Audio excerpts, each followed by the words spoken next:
நான் விழுப்புரத்திற்கு வந்திருக்கிறேன்.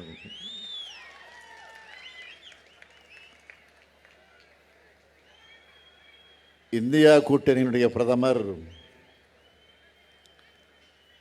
டெல்லி செங்கோட்டையில் குடியேற்ற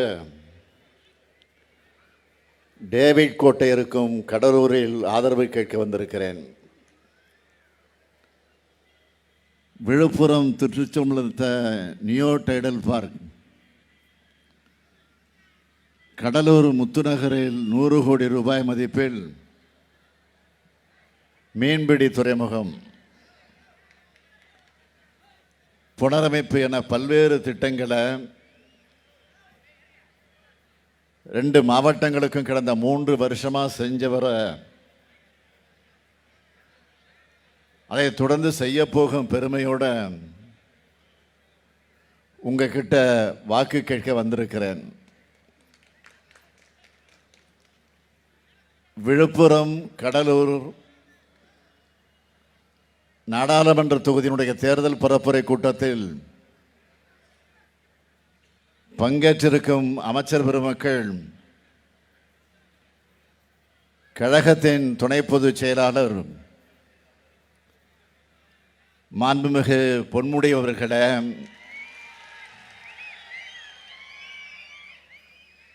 மாண்புமிகு ஏவா வேலுவர்களே,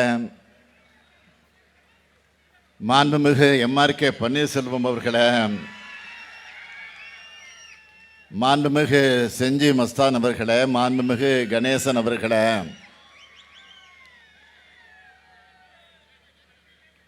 மாவட்ட கழகத்தின் செயலாளர்கள்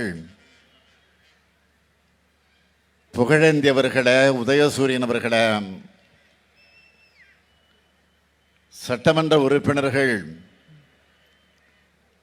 லட்சுமணன் அவர்களே, மணிகண்டன் அவர்களே, ராதாகிருஷ்ணன் அவர்களே, சபா ராஜேந்திரன் அவர்களே, ஐயப்பன் உள்ளிட்ட முன்னாள் இந்நாள் உறுப்பினர்களே, விழுப்புரம் நாடாளுமன்ற தொகுதியினுடைய வேட்பாளர் நம்முடைய அருமை சகோதரர் ரவிக்குமார் அவர்களே, கடலூர் நாடாளுமன்ற வேட்பாளர் அருமை சகோதரர் விஷ்ணு பிரசாத் அவர்களே, நாடாளுமன்ற உறுப்பினர் தம்பி கௌதம சிகாமணி அவர்களே,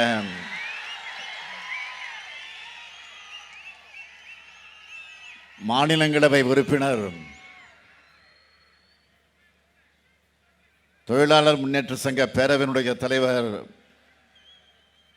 சண்முகம் அவர்களே, தமிழக வாழ்வுரிமை கட்சியினுடைய தலைவர் சட்டமன்ற உறுப்பினர் என்னுடைய இனிய சகோதரர் வேல்முருகன் அவர்களே, மூவேந்தர் முன்னேற்ற கழகத்தினுடைய தலைவர் அன்பிற்கினிய ஸ்ரீதர் வாண்டியார் அவர்களே, ஒருங்கிணைந்த விழுப்புரம் கடலூர் கள்ளக்குறிச்சி மாவட்ட கழகத்தினுடைய நிர்வாகிகளே,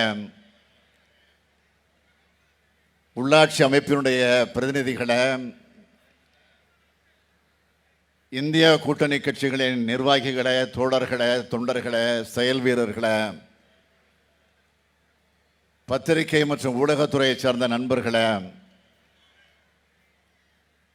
என் உயிரோடு கலந்திருக்கும் தலைவர் கலைஞர்களின் உயிரினும் உயிரான அன்பு உடன்பிறப்புகளே,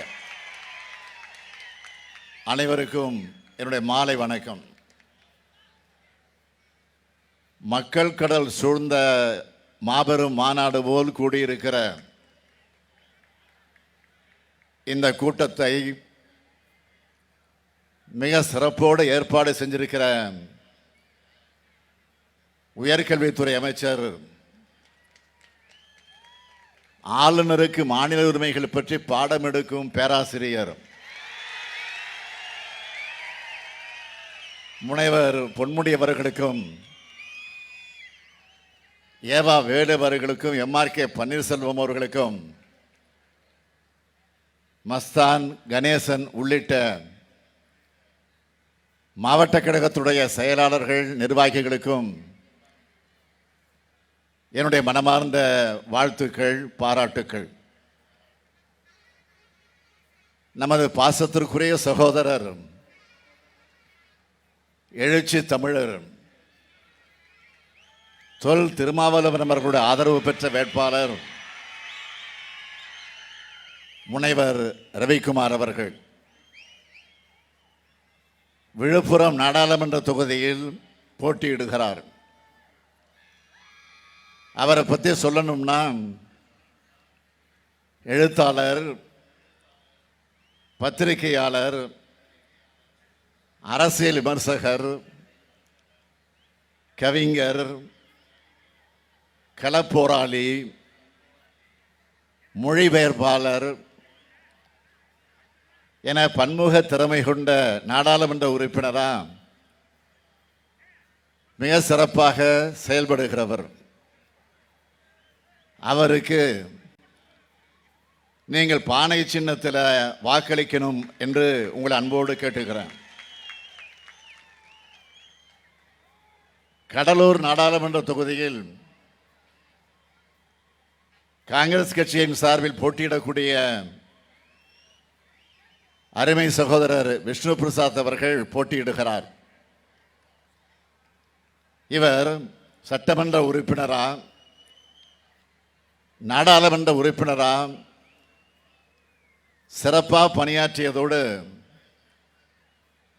தன்னுடைய வாதங்களை தளங்களிலும் எல்லா தளங்களிலும் வலுவாக எடுத்து வைக்கக்கூடியவர்.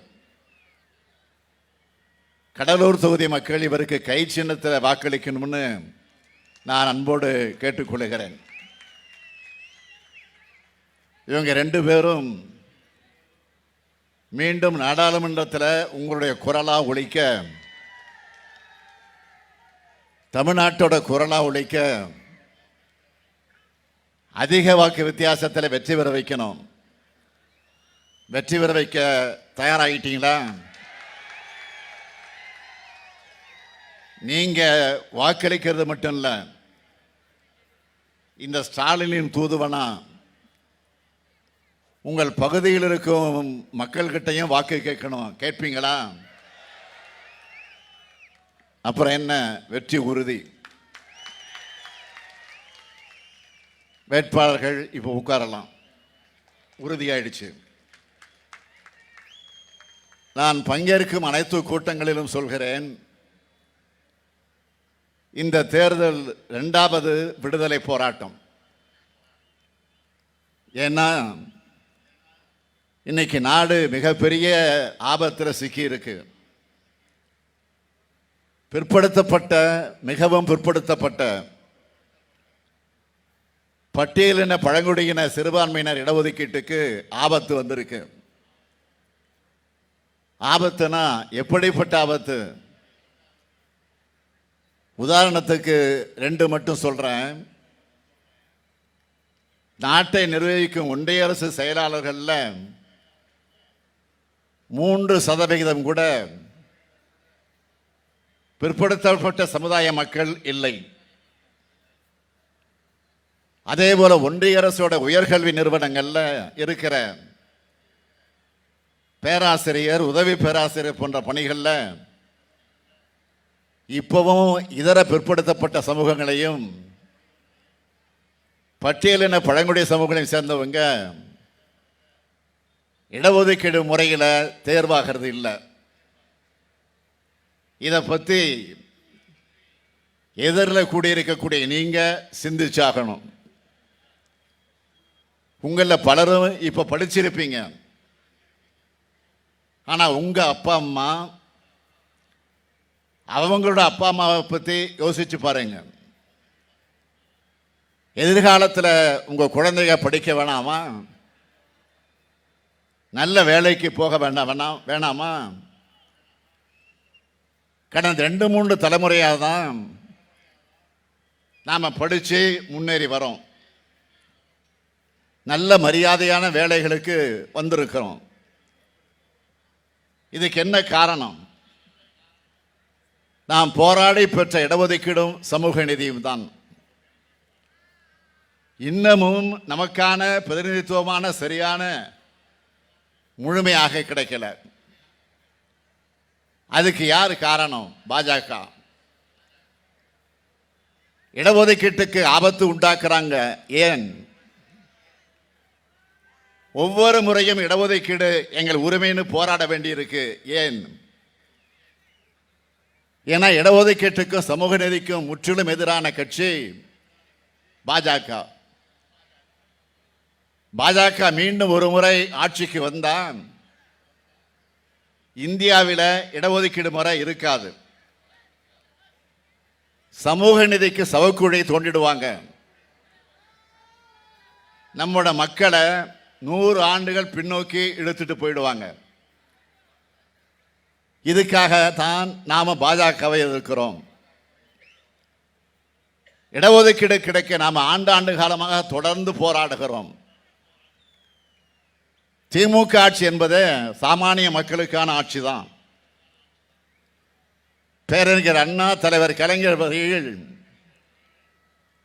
திராவிட மாடல் என்ற பெயரில் இந்த முத்துவேல், கருணாநிதி, ஸ்டாலினான நானும் சாமானியர்களுக்கான ஆட்சியைத்தான் நடத்திக்கிட்டு இருக்கேன்.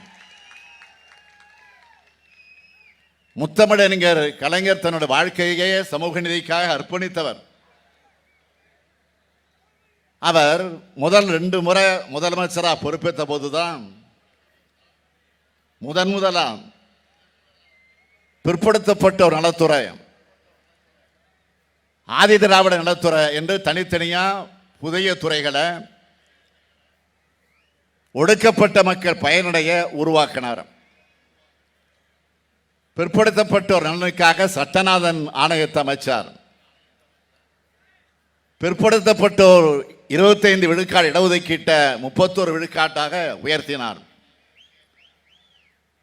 ஆதி திராவிட சமுதாயத்துக்கான 16 விழுக்காடு இடஒதுக்கீட்டை 18 விழுக்காடாக வழங்கினார்.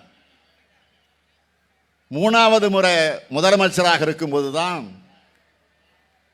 மிகவும் பிற்படுத்தப்பட்ட சமுதாயங்களுக்கு 20 விழுக்காடு ஒதுக்கீடும், பழங்குடியின மக்களுக்கு 1 விழுக்காடு இடஒதுக்கீடு வழங்கி இப்போ தமிழ்நாட்டில் 69 விழுக்காடு இடஒதுக்கீடு இருக்க காரணமாக இருப்பவர் நம்முடைய தலைவர் கலைஞர் தான். இங்க மட்டுமல்ல, மண்டல் கமிஷன் மூலம் ஒன்றியத்தில் இடஒதுக்கீடு வழங்கவும் காரணமானார். இப்படி ஒடுக்கப்பட்ட மக்கள் வாழ்வில் ஒளியேற்றி ஒட்டுமொத்த நாட்டுக்கே சமூக நீதி பாதையை காட்டியவர் தான் நம்முடைய தலைவர் கலைஞர் அவர்கள். அந்த பாதையில் நாடு தொடர்ந்து நடைபோடணும் தான் திராவிட முன்னேற்ற கழக முன்னெடுப்புல அகில இந்திய அளவில் சமூக நீதி மேல உண்மையான அக்கறை உள்ள இயக்கங்கள், அரசியல் கட்சிகளை இணைச்சு அகில இந்திய சமூக நீதி கூட்டமைப்பை உருவாக்கணும். அந்த கூட்டமைப்பு மூலமாக கூட்டங்களை நடத்தி சமூக நீதிக்காக இந்தியா முழுவதும் உரக்க பேசணும். மற்ற இயக்கங்களையும் பேச வச்சோம். இப்போ நம்மோட முழக்கம் தேசிய இயக்கங்கள்ல எதிரொலிக்க தொடங்கி இருக்கு. நம்முடைய கோரிக்கையை ஏற்று காங்கிரஸ் கட்சி வெளியிட்டு இருக்கக்கூடிய தேர்தல் அறிக்கையில் அருமை சகோதரர் ராகுல் காந்தி என்ன அறிவிச்சிருக்கிறார்? இந்தியா கூட்டணி ஆட்சி அமைஞ்சதும் நாடு முழுவதும் சமூக பொருளாதார சாதி வாரியான கணக்கெடுப்பு நடத்தப்படும். ஒன்றியத்தில் இடஒதுக்கீடு உச்சவரம்ப 50% என்பதை உயர்த்த சட்ட திருத்தம் செய்யப்படும். எஸ்சி, எஸ்டி, ஓபிசி பிரிவினருக்கான காலி பணியிடங்கள் ஓராண்டிற்குள் நிரப்பப்படும். எஸ்சி, எஸ்டி, ஓபிசி மாணவர்களுக்கான கல்வி உதவித்தொகை 2 மடங்கு ஆக்கப்படும் அறிவிச்சிருக்கிறார். காங்கிரஸ் கட்சி வெளியிட்டிருக்கிற தேர்தல் அறிக்கை நம்ம நாட்டை படுகொலையில் தள்ளிய பாஜகவிடமிருந்து மீட்கும் தேர்தல் அறிக்கை. 100 ஆண்டுகள் பின்னோக்கி எடுத்து செல்ல பாஜக தீட்டி இருக்கக்கூடிய திட்டங்களுக்கு தடை போடுகிற தேர்தல் அறிக்கை. இந்தியா முன்னேற்ற பாதையில் கொண்டு போய் மீண்டும் வளர்ச்சி ஏற்படுத்தி இருக்கிற தேர்தல் அறிக்கை. பாஜக இது மாதிரி வாக்குறுதி கொடுத்திருக்கா? அதனால தான் நான் உங்களை சந்திக்கும் போதெல்லாம் இது மிக மிக முக்கியமான தேர்தல்னு சொல்லிக்கிட்டு வரேன். இந்திய ஜனநாயகத்தை மீட்கிற தேர்தல், சர்வாதிகாரத்தை விரட்டியடிக்கிற தேர்தல், சமத்துவம், சகோதரத்துவம், மதநலனிக்கம், நம்மோட உயிர் மூச்சான சமூக நீதி கொள்கை ஆகியவற்றை பாதுகாக்க வேண்டிய தேர்தல். சமூக நீதியை நிலைநாட்ட போராடும் நமக்கும் சமூக நீதி இழைத்து வரும் பாஜக கூட்டணிக்கும் நடக்கும் தேர்தல். மொத்தத்தில் இந்தியாவை பாதுகாக்க இந்தியா கூட்டணி உறுதியாக வெற்றி பெற செய்ய வேண்டிய தேர்தல். நம்ம நாட்டை மத, இன, சாதி, மொழி அடிப்படையில் பிளவுபடுத்தி இடஒதுக்கீட்டை ரத்து பண்ண 10 ஆண்டு கால ஆட்சியில் எல்லாத்தையும் செஞ்சது மோடி அரசு. தமிழ்நாட்டுக்கு ஒரு சிறப்பு திட்டத்தை கூட கொடுக்காம வஞ்சித்தது மோடி அரசு. சாதிவாரி கணக்கு கூடாதுன்னு சொல்ற கட்சி பாஜக. அந்த கட்சிக்கு பல்லக்கு தூக்குறது யாரு? பெருமதிப்பிற்குரிய ஐயா ராமதாஸ் அவர்கள். தன்னுடைய உயிர்னு அவர் சொல்லிக்கிற சமூக நீதி கொள்கைக்கு பரம எதிரியான பாஜகவோட கூட்டணி வச்சு அவர்கள் வேட்பாளர்களையும் பிரதமர் மோடியையும் அமித்ஷாவையும் போற்றி புகழ்கிறார. சில நாட்களுக்கு முன்பு வர என்ன சொன்னார்? மோடி ஆட்சிக்கு எவ்வளவு மதிப்பெண் கொடுப்பீங்கன்னு ஒரு பேட்டியில் ஒரு நிருபர் கேட்கிறார். ஐயா ராமதாஸ் கிட்ட அந்த கேள்வியை கேட்டப்போ, சைபருக்கும் கீழே ஒன்று இல்லை, இருந்தா அதான் கொடுப்பேன்னு சொல்லி பாஜகவை கடுமையாக விமர்சித்தார். இப்போ அவங்களோட கூட்டணி வச்சிருக்கிறார். இந்த சந்தர்ப்பவாத கூட்டணி ரகசியம் அவருக்கு மட்டும்தான் தெரியும்னு நினைக்கிறாரு. யாமரியின் பராபரப்பனை. ஆனா அவரை விட உங்களுக்கு நல்லா தெரியும். அதனால அதை பத்தி நான் விளக்கமாக பேச விரும்பல. திராவிட முன்னேற்ற கழகத்திற்கு சமூக நீதி என்பது உயிர் மூச்சான கொள்கை. அதனால தான் ஒரு கொள்கை கூட்டணி அமைச்சு அதோட வெற்றிக்காக மேடையில் இருக்க வேட்பாளருக்கு வாக்கு கேட்க வந்திருக்கிறேன். அமைய உள்ள இந்தியா கூட்டணி, அந்த கூட்டணியுடைய அரசு நிச்சயம் சமூக நீதி அரசா இருக்கும். அந்த அரசில் நாங்கள் நிறைவேற்ற போற சாதனைகளை தேர்தல் அறிக்கையாக கொடுத்திருக்கிறோம். அதில் சில முக்கியமான வாக்குறுதிகளை பட்டியலிட விரும்புகிறேன். 10 ஆண்டு கால சாமானிய மக்கள் எவ்வளவு கஷ்டப்படுவாங்கன்னு கொஞ்சமும் நினைச்சு பார்க்காம, மக்கள் விரோத அரசால் தொடர்ந்து உயர்த்தப்பட்ட பெட்ரோல், டீசல், கேஸ் விலை குறைக்கப்படும். சிறுபான்மை மக்களுக்கான எதிரான சட்டங்கள் ரத்து செய்யப்படும். தொழிலாளர் விரோத சட்டங்கள் மறுசீரமைப்பு செய்யப்படும். ஜிஎஸ்டி சட்டத்தில் சீர்திருத்தம் செய்யப்படும். விவசாயிகள் கூட்டுறவு அமைப்புகளையும் வங்கிகளையும் வாங்கி இருக்கக்கூடிய கடனும் வட்டியும் தள்ளுபடி செய்யப்படும்.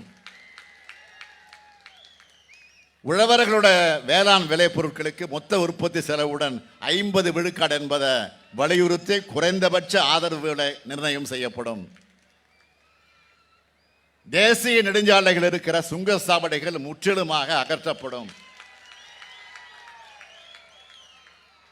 மகாத்மா காந்தி தேசிய ஊரக வேலைவாய்ப்பு உறுதி திட்டத்தோட வேலை நாட்கள் 100 150 நாட்களாகவும் ஊதியம் 400 ரூபாயாகவும் உயர்த்தப்படும். மாணவர்களுடைய கல்வி கடன் முற்றிலுமாக தள்ளுபடி செய்யப்படும். வங்கிகளில் மினிமம் பேலன்ஸ் இல்லாதப்போ விதிக்கப்படக்கூடிய அபராதம் நீக்கப்படும். சாதிவாரி கணக்கெடுக்கும் வறுமை கோட்டு கீழே இருக்கக்கூடிய மக்கள் குறித்த கணக்கெடுப்பும் 5 ஆண்டுகளுக்கு ஒரு முறை ஒரே நேரத்தில் ஒன்றிய அரசால் எடுக்கப்படும். முந்திரி ஏற்றுமதியாளர்களுக்கு ஒன்றிய ஏற்றுமதி ஊக்கத்தொகை 5 விழுக்காடு மீண்டும் வழங்க நடவடிக்கை எடுக்கப்படும். பழைய முந்திரி மரங்கள் அகற்றி அதிக மகசூல் தரக்கூடிய புதிய வகை முந்திரி கன்றுகள் மானியத்துடன் வழங்கிட ஆவணம் செய்யப்படும். பெண்ணாட ரயில் நிலையத்தை தரம் உயர்த்தி தென்பகுதி மற்றும் சென்னைக்கு செல்லும் அனைத்து வகை ரயில்களும் நின்று செல்ல ஏற்பாடு செய்யப்படும். திண்டிவனம் முதல் நகரி வரையான புதிய ரயில் பாதை திட்டத்தில் ஆரணி நிலையத்திலிருந்து ஒன்னுபுரம் இணைப்பு பாதையையும் காஞ்சிபுரம் முதல் செய்யாறு இணைப்பு பாதையையும் சேர்க்க வழிவகை செய்யப்படும். விழுப்புரத்திலிருந்து காட்பாடி இடையே இருவழி ரயில் பாதை அமைக்கப்படும். உளுந்தூர்பேட்டை விழுப்புரம் தேசிய நெடுஞ்சாலையிலிருந்து பாதூர் கிராமத்திற்கு செல்லும் வழியில் புதிய ரயில்வே மேம்பாலம் அமைக்கப்படும். உளுந்தூர்பேட்டை தொகுதிக்குட்பட்ட நகர்பகுதி ரயில் நிலையத்தில் ஒரு விரைவு ரயிலாவது நின்று செல்ல ஆவணம் செய்யப்படும். சென்னை பாண்டிச்சேரி பேசஞ்சர் ரயில் விக்கிரவாண்டி ரயில் நிலையத்தில் நின்று செல்ல வழிவகை செய்யப்படும். தேஜஸ் விரைவு ரயில் விழுப்புரத்தில் நின்று செல்ல ஆவணம் செய்யப்படும். இப்படி அனைத்து மக்களுக்கான வாக்குறுதிகளை வழங்கி அவற்றை நிறைவேற்றுகிற அரசா இந்தியா கூட்டணி அரசு நிச்சயமாக அமையும். இந்தியாவுக்கு வழிகாட்டு நம்ம திராவிட மாடல் அரசுல பல்வேறு சாதனைகளை செஞ்சுக்கிட்டு இருக்கோம். தந்தை பெரியார் பிறந்த நாள் சமூக நீதி நாளாகவும், புரட்சியாளர் அம்பேத்கர் பிறந்த நாள் சமத்துவ நாளாகவும் அறிவித்தோம். ஆதிதிராவிட பழங்குடியினர் ஆணையத்தை புதுப்பிச்சு தொடர் கூட்டங்களை நடத்தி அந்த மக்களோட கோரிக்கைகளை நிறைவேற்றிட்டு இருக்கோம். சென்னையில் திராவிட போராளி அயோத்திதாச பண்டிதருக்கு சிலையுடன் மணிமண்டபம், அவர் பெயரிலான அயோத்திதாச பண்டிதர் மேம்பாட்டு குடியிருப்பு திட்டத்திற்கு 1000 கோடி ரூபாய் ஒதுக்கீடு. இதே விழுப்புரத்தில் இருக்கிற கோடுவாரி சமத்துவபுரத்தை ஒரு ஆதிதிராவிட சகோதரியின் கைகளால் தான் திறந்து வச்சேன். பட்டியலின மற்றும் பழங்குடியின மக்களுக்காக ஒதுக்கப்படும் நிதி வளர்ச்சி திட்டங்களுக்கு முறையா செலவழிக்கப்படுகிறத கண்காணிக்க தமிழ்நாடு அரசு தமிழ்நாடு ஆதிதிராவிடர் மற்றும் பழங்குடியினருக்கான மேம்பாட்டு செயல் திட்டம் அதனுடைய சட்டத்தை கொண்டு வந்திருக்கிறோம். இப்படி ஆதிதிராவிடர் மக்கள் பழங்குடியின மக்கள் கல்வி, பொருளாதார மற்றும் சமூக நிலைகளை உயர்த்த அனைத்து முயற்சிகளையும் இந்த அரசு கவனத்தோடு மேற்கொண்டு வருகிறது. இந்த நேரத்தில் இன்னொரு முக்கியமான சம்பவத்தை நினைவூட்ட விரும்புகிறேன். வன்னியர் சமுதாய மக்கள் 1987 ஆண்டே மறந்திருக்க மாட்டாங்க. தனி இடஒதுக்கீடு கேட்டு கடுமையான போராட்டம் நடந்த ஆண்டு அது. ஆனா அதிமுக ஆட்சியில் தனி ஒதுக்கீடு கொடுக்கல. நம்முடைய முத்தமிழறிஞர் தலைவர் கலைஞர் முதலமைச்சரானதும் வன்னியர் சமூகம் உள்ளிட்ட மிகவும் பிற்படுத்தப்பட்ட சமூகங்களுக்கு 20 விழுக்காடு இடஒதுக்கீட்டை வழங்கினார். இந்த 30 ஆண்டு காலத்தில் மிகவும் பிற்படுத்தப்பட்ட சமுதாயங்களை சார்ந்த குடும்பங்களோட வாழ்க்கையில ஒளி ஏத்தின இடஒதுக்கீடு தான் அது. வன்னியர் சங்கத்தின் மேல போடப்பட்டிருந்த வழக்குகளை திரும்ப பெற்றார் தலைவர் கலைஞர். 1987 போராட்டத்தில் உயிரிழந்த 21 குடும்பங்களுக்கு 3 லட்சம் ரூபாய் கருணைத்தொகை கொடுத்தார். இன்னைக்கும் அந்த குடும்பங்கள் மாதம் 3000 ரூபாய் பென்ஷன் வாங்கிட்டு இருக்கிறாங்க. சமூக நிதி தியாகிகள் அவங்களை போற்றி மணிமண்டபம் கட்டப்படும்னு விக்கிரவாண்டி இடைத்தேர்தலில் நான் வாக்குறுதி கொடுத்தேன். இன்னைக்கு விழுப்புரத்தில் அந்த மணிமண்டபம் கட்டப்பட்டு கொண்டிருக்கு.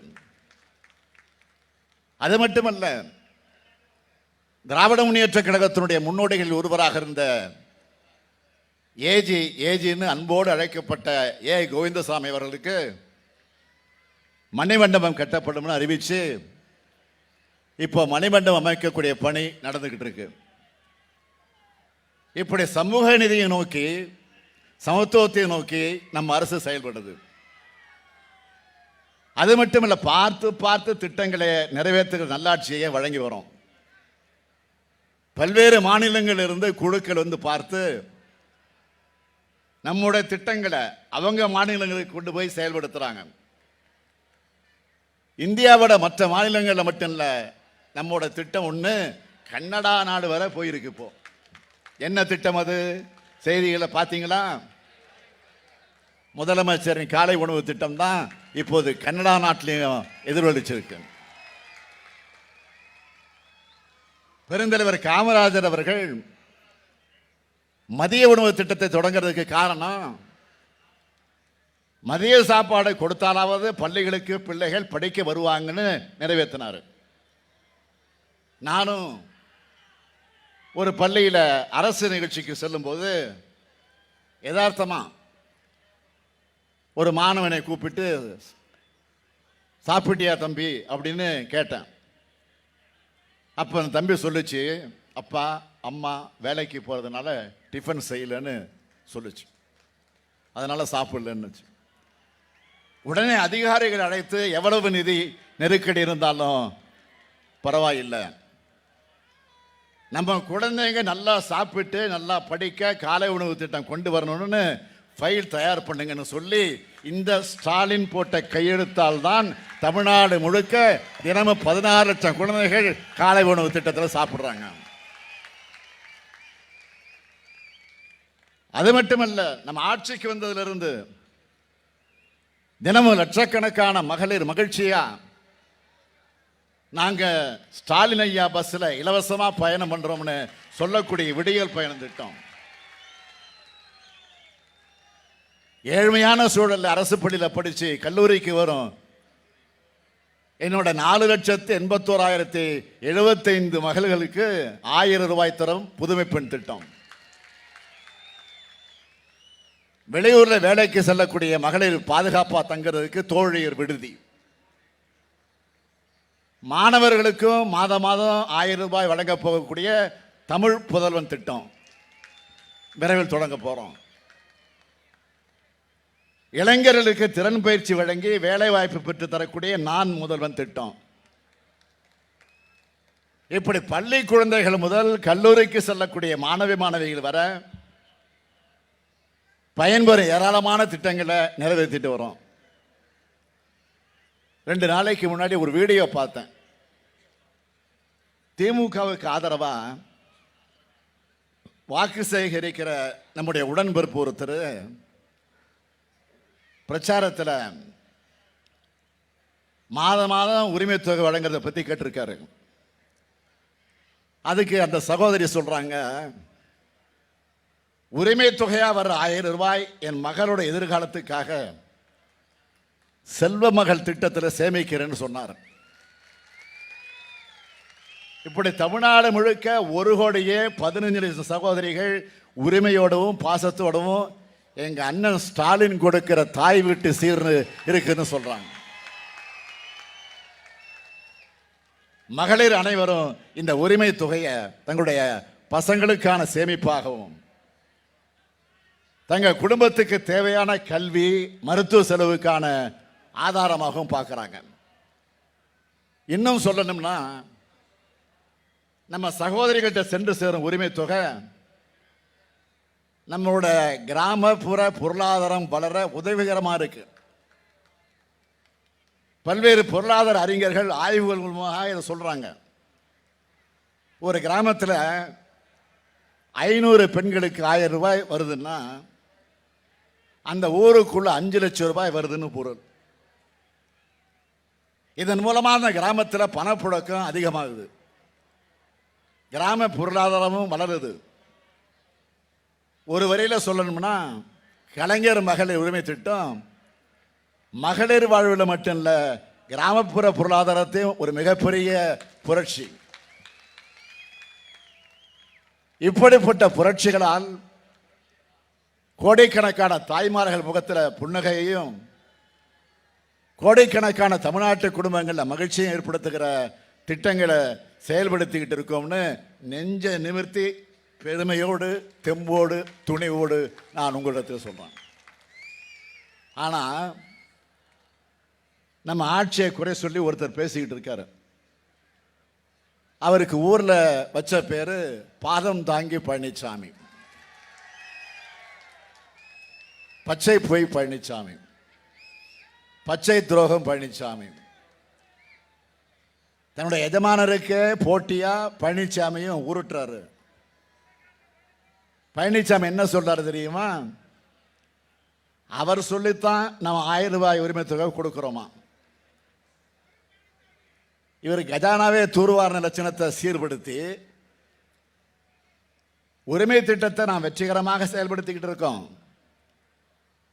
உரிமை தொகையை நாம் அறிவிச்சதும் என்னவெல்லாம் பேசினார் இந்த பழனிசாமி. திமுக கொடுக்க மாட்டாங்க, ஏமாத்திடுவாங்க அப்படின்னு பிரச்சாரம் பண்ணாரு. இப்போ வெக்கமே இல்லாம போய் பேசுறாரு. பழனிசாமி பேசுறதை பார்த்தா ஒரு படத்துல கவுண்டமணி சொல்வாரு, உங்களுக்கு ஞாபகம் இருக்குன்னு நினைக்கிறேன், ஒரு மனுஷன் போய் பேசலாம் ஆனா ஏக்கர் கணக்கில் பேசக்கூடாதுன்னு. அந்த காமெடி தான் என் ஞாபகத்துக்கு வருது. பொய்யினுடைய முழு உருவமாக இருக்கிற பழனிசாமி அவர்களை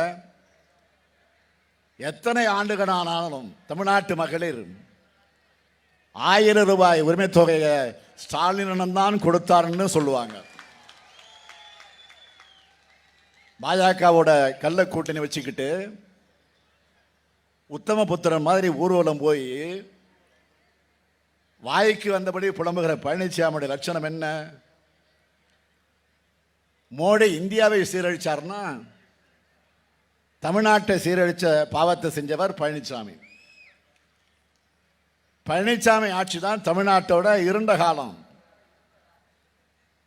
தூத்துக்குடி துப்பாக்கி சூட்ட 13 பேர் உயிரிழந்த பாவத்தை செஞ்சவர் பழனிசாமி. கொடநாடு கொலை கொள்ள தற்கொலை நடந்த ஆட்சியை நடத்தினவர். பொள்ளாச்சி பாலியல் வன்கொடுமையை வேடிக்கை பார்த்து குற்றவாளிகளை பாதுகாத்தவர். இளைஞர்களை சீரழிக்கிற போதைப் பொருட்கள் தமிழ்நாட்டுக்குள்ள பழனிசாமி ஆட்சி தான் அனுமதிச்சது. அமைச்சர் மற்றும் டிஜிபி மீது சிபிஐ வழக்கு போட்டதும் பழனிசாமி ஆட்சியில் தான். பெண் எஸ்பிக்கு பாலியல் வன்முறை நடந்தப்போ அதை வேடிக்கை பார்த்தவர் பழனிசாமி தான். சட்டம் ஒழுங்கு என்பதே இல்லாம ஒட்டுமொத்த நிர்வாக எந்திரமும் முடங்கின ஆட்சியை நடத்தினவர். தான் பதவி சுகம் அனுபவிக்க தமிழ்நாட்டோட உரிமைகளை அடகு வச்சு அடிமை சேவகம் பண்ணவர் பழனிசாமி.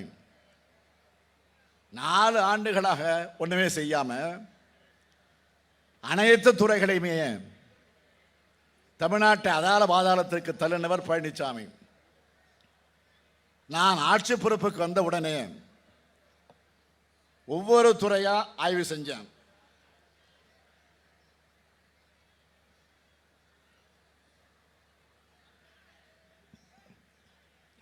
அந்த கோப்புகளை பார்த்த பிறகுதான் தெரிஞ்சது, அறிவிப்புகளை வெளியிட்டதோட சரி, பல அறிவிப்புகளான அரசாணை கூட போடாம அம்போன்னு விட்டுட்டு போயிருந்தார் பழனிசாமி. ஒரு அரசு நிர்வாகம் எப்படி இருக்கக்கூடாது, எப்படி அலங்கோலமாக செயல்படக்கூடாது என்பதற்கு எடுத்துக்காட்டு தான் பாதம் தாங்கி பழனிசாமியுடைய 4 ஆண்டு கால ஆட்சி. அதிமுக ஆட்சியில் சீரழிந்த நிர்வாகத்தை சீர்திருத்த பல அவசர நடவடிக்கைகளை எடுக்க வேண்டியதாச்சு. கோட்டையில் இருந்து மட்டும் ஆய்வு கூட்டங்களை அங்கே நடத்தினா போதாதுன்னு ஒவ்வொரு மாவட்டமா ஆய்வு பண்ணணும்னு முடிவு பண்ண. அதன்படி மாவட்டந்தோறும் ஆய்வுகள் நடந்தன. இது ஒரு பக்கம்னா அரசு கஜானாவை தூர்வாரிட்டாரு. நிதி நிலைமையை சரி பண்ணவே ஒரு கமிட்டி போட்டேன். அதுவும் சாதாரண கமிட்டி இல்லை, இந்திய ரிசர்வ் வங்கியினுடைய முன்னாள் ஆளுநர் ரகுராம் ராஜன் தலைமையில் பொருளாதார அறிஞர்களுடைய குழு அமைச்சேன். இப்படியெல்லாம் அடுத்தடுத்து பல தொடர் நடவடிக்கைகள் எடுத்து ஆய்வுகளை செஞ்சு பழனிசாமியோட நிர்வாக சீர்கேட்டை கலைந்து இன்று மற்ற மாநிலங்கள் மட்டுமல்ல உலக நாடுகள் பலவும் கவனிக்கும் சாதனைகளை செஞ்சுக்கிட்டு இருக்கிறோம். பழனிசாமி தமிழ்நாட்டை மட்டும் அடகு வைக்கல, அதிமுகவையும் சேர்த்து தான் அடகு வச்சுட்டார். அதனாலதான் தமிழ்நாட்டு மக்கள் மட்டும் இல்ல, உண்மையான அதிமுக தொண்டர்களும் பழனிசாமியை நம்ப தயாராக இல்லை. இதுவரை நடந்த தேர்தலில் எல்லாம் தோற்ற பழனிசாமி இந்த தேர்தலிலும் தோற்கத்தான் போறாரு. இப்போ கூட பாஜகவோட கள்ள கூட்டணி வச்சுக்கிட்டு கூட்டணி இல்லைன்னு விழுந்து புரண்டு நடிக்கிறார். பாதம் தாங்கி பழனிசாமி அவர்களே, உங்கள் நடிப்பு மக்கள் கிட்ட ஒருபோதும் எடுபடாது. நேற்று செய்திகளில் பிரதமர் வருகை பற்றி பார்த்திருப்பீங்க. தமிழ்நாட்டை வெள்ளம் புயல் தாக்கினப்போ எட்டி கூட பார்க்காத மோடி அவர்கள் தமிழ்நாட்டுக்கான நிவாரண நிதி கொடுக்க மனவராத மோடி அவர்கள் தேர்தல் வருதுன்னு ஏற்கனவே 4 முறை வந்தார். இப்போ இன்னும் 4 முறை வரப்போறாராம். தமிழ்நாட்டு மக்களுக்கு தமிழ்ல வணக்கம் சொன்னா போதும், வேட்டி கட்டினா போதும், இட்லி பிடிக்கும், பொங்கல் பிடிக்கும்னு சொன்னா போதும்னு நினைச்சுக்கிட்டு வராரு பிரதமர் மோடி அவர்கள். மக்களுக்கு தேவையான நேரத்தில் உதவி செய்பவர்கள் தான் மக்கள் நினைச்சு பார்ப்பாங்க. மக்களை மதிக்கலைன்னா அவங்களும் மதிக்க மாட்டாங்க. மாண்புமிகு பிரதமர் மோடி அவர்களே, மீண்டும் மீண்டும் எத்தனை தடவை படையெடுத்து வந்தாலும் தமிழ்நாட்டை பாஜக கைப்பற்றவே முடியாது. இது பெரியார் மண், பேரறிஞர் அண்ணாவின் மண், தலைவர் கலைஞருடைய மண். திமுக இருக்கும் வரை உங்கள் எண்ணம் பலிக்கவே பலிக்காது. மக்களுக்கு நன்கு தெரியும், தமிழ்நாட்டோட பொற்காலம் என்பது திமுக ஆட்சி தான். தமிழ்நாட்டுடைய உட்கட்டமைப்பு வசதிகள் பெருகினது திமுக ஆட்சியில தான். தமிழ்நாட்டுடைய கல்வியறிவு உயர்வுக்கு வித்திட்டது திமுக ஆட்சி தான். தமிழ்நாட்டுக்கு எண்ணற்ற முத்திரை திட்டங்கள் நிறைவேற்றினது திமுக ஆட்சியில தான். இளைஞர்களுக்கு வேலை வாய்ப்புகளை உருவாக்கி கொடுத்தது திமுக ஆட்சியில தான். மாவட்டந்தோறும் தொழிற்சாலைகளை கொண்டு வளர்ச்சிக்கு வழிவகுப்பது திமுக ஆட்சி தான். இந்த திராவிட மாடல் ஆட்சி டெல்லியிலும் இந்தியா கூட்டணி மூலமாக எதிரொலிக்கணும். ஏன்னா பாஜக வீட்டுக்கும் கேடு, நாட்டுக்கும் கேடு. சமீபத்தில் மரியாதைக்குரிய சிதம்பரம் அவர்கள் ஒரு தொலைக்காட்சி அளித்த பேட்டியை பார்த்தேன், நீங்களும் பார்த்துருப்பீங்கன்னு நினைக்கிறேன். பாஜகவுக்கு ஏன் வாக்களிக்க கூடாதுன்னு அவர் சொன்ன கருத்துக்களை வழிமொழிஞ்சு நான் கூடுதலாக உங்களுக்கு சொல்ல விரும்புவது, பாரதிய ஜனதா கட்சிக்கு வாக்களிச்சா நாடெங்கும் மதவெறி ஊட்டப்பட்டு எங்க பார்த்தாலும் மத கலவரம் என்ற நிலைமை உருவாகும். மக்களை பிளவுபடுத்தி வேற்றுமைகளும் அடைமைத்தனமும் நிறைந்த சமூகத்தை மீண்டும் உருவாக்க அரசியல் சட்டத்தை மாற்றுவாங்க. படிக்கிறதுனால தான் இவங்க உரிமைகளை கேட்கிறாங்கன்னு கல்வியை நம்ம கிட்ட இருந்து பறிப்பாங்க. மக்களை சிந்திக்க விடாம தடுக்க வரலாற்றையே பொய்களால மாற்றி எழுதுவாங்க. மாநிலங்களோட உரிமைகளை பறித்து மாநிலங்களெல்லாம் நகராட்சிகள் மாதிரி நடத்துவாங்க. மாநிலங்களில் இருக்கக்கூடிய மக்கள் சின்ன பிரச்சனைக்கு கூட ஒன்றிய அரசு எதிர்பார்த்து நிற்கக்கூடிய நிலைமை உருவாகிவிடும். மாநில மக்களால் தேர்ந்தெடுக்கப்பட்ட அரசுகள் ஆளுநர்கள் மூலமாக செயல்பட விடாமல் தடுத்து போட்டி அரசாங்கம் நடத்துவாங்க. சொந்தங்கள் மாதிரி வாழ்கிற இஸ்லாமிய கிறிஸ்துவர்கள் இரண்டாந்தர குடிமக்களாக மாற்றி அவங்களுக்கு எதிராக வெறுப்பை விதைப்பாங்க. ஒரே நாடு, ஒரே கலாச்சாரம், ஒரே மொழி, ஒரே மதம், ஒரே தேர்தல், ஒரே ரேஷன் கார்டு, ஒரே உணவு, ஒரே அரசு, ஒரே கட்சி, ஒரே தலைவர்னு ஒரேன்னு ஒரேடியாக நாட்டை நாசமாக்கிடுவாங்க. பாஜகவோட திட்டங்கள் மிக மிக மோசமானது. இந்த விடுதலை போரில் இந்திய மக்கள் வெற்றி பெறணும்னா எதிரிகளை அடையாளம் காணுகிறது மட்டுமல்ல, துரோகிகளையும் சேர்த்து அடையாளம் காண வேண்டும். எதிரிகளையும் துரோகிகளையும் விரட்டி அடிக்கணும். பாஜகவுக்கு சமூக நீதி மண்ணான தமிழ்நாட்டில் தக்க பாடம் புகட்டணும். எனவே தமிழ்நாட்டை வஞ்சித்த பாஜக, அதுக்கு துணை போகும் பாமக, தமிழ்நாட்டை பாழ்படுத்தின அதிமுக ஆகிய துரோக கட்சிகளை ஒரு சேர வீழ்த்துங்கள். விழுப்புரம் தொகுதியில் விடுதலை சிறுத்தை கட்சி சார்பில் போட்டியிடுகிற முனைவர் ரவிக்குமார் அவர்களுக்கு பாலை சின்னத்திலையும், கடலூர் தொகுதியிலே காங்கிரஸ் கட்சி சார்பில் போட்டியிடுகிற விஷ்ணு பிரசாத் அவர்களுக்கு கை சின்னத்திலையும் நீங்க வாக்களிக்கணும்னு கேட்டுக்கிறேன். உங்கள் வாக்கு இந்தியாவை காப்பாற்றும் வாக்காக அமையட்டும், தமிழ்நாட்டை காக்கும் வாக்காக அமையட்டும், ஜனநாயகத்தை காக்கும் வாக்காக அமையட்டும், பாசிசத்தை வீழ்த்தக்கூடிய வாக்காக அமையட்டும். இந்தியாவை காக்க உங்களை அழைக்கிறேன், உங்கள் ஸ்டாலின் அழைக்கிறேன். 40 நமதே, நாடும் நமதே, 40 நமதே, நாடும் நமதே. எங்க சொல்லுங்க. 40 நாடும் கேட்கல. 40 நாடும், 40 நாடும். நன்றி, வணக்கம்.